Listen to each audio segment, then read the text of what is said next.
আজ আমরা পর্যায় সারণীর ভুল বা ত্রুটি নিয়ে আলোচনা করব। আমরা জানি মেন্ডেলিভের যে পর্যায় সারণী তিনি বলেছিলেন বা তিনি যেটা তৈরি করেছিলেন সেখানে কিছু ভুল রয়েছে, কিন্তু যদিও এই পর্যায় সারণী বিজ্ঞানীদের কিন্তু যথেষ্ট উপকার এবং যথেষ্ট কার্যকারী হয়েছিল। পর্যায় সারণীর প্রথম ভুলটি হলো যে হাইড্রোজেন যে মৌলটিকে সঠিক স্থান দেওয়া যায়নি। অ্যালকাইলাইল বা হাইড্রোজেনকে হ্যালোজেন কোনো গ্রুপে একে সঠিকভাবে স্থান দেওয়া সম্ভব হয়নি মেন্ডেলিভের তরফ থেকে।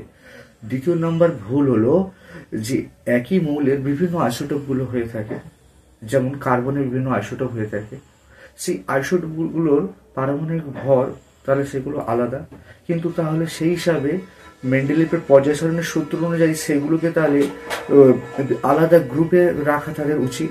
কিন্তু আইসোটোপগুলো আলাদা হওয়া, আইসোটোপ একই মৌলের আইসোটোপগুলোর শুধু রাসায়নিক ধর্মগুলো একই হওয়ার জন্য তাদেরকে আলাদা গ্রুপে বা আলাদা পজিশনে তাদের স্থান দেওয়া হয়নি, তারা একই গ্রুপে তাদের রাখা হয়েছে।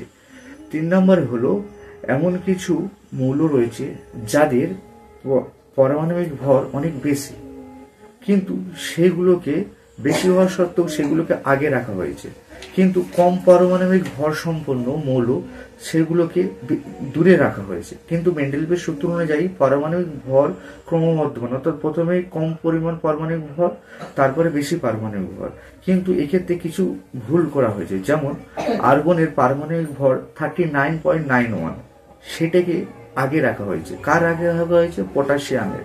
পটাশিয়ামের পারমাণবিক ভর 39.1, অর্থাৎ হিসাব মতন পটাশিয়াম কিন্তু আগে থাকা উচিত, আর্গন পরে থাকা উচিত, কিন্তু উনি আর্গনকে আগে রেখেছেন, পটাশিয়ামকে তিনি পরে রেখেছেন। এটি অন্যতম একটি বড় ভুল।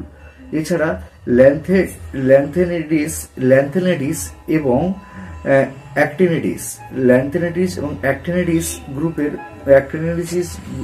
মৌলগুলোকে, অর্থাৎ এই গ্রুপের মৌলগুলোকে তিনি সঠিকভাবে স্থান দিতে পারেনি।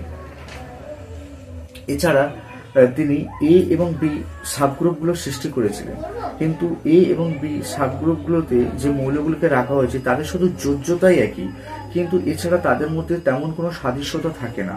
কিন্তু কোনো রকম সাদৃশ্যতা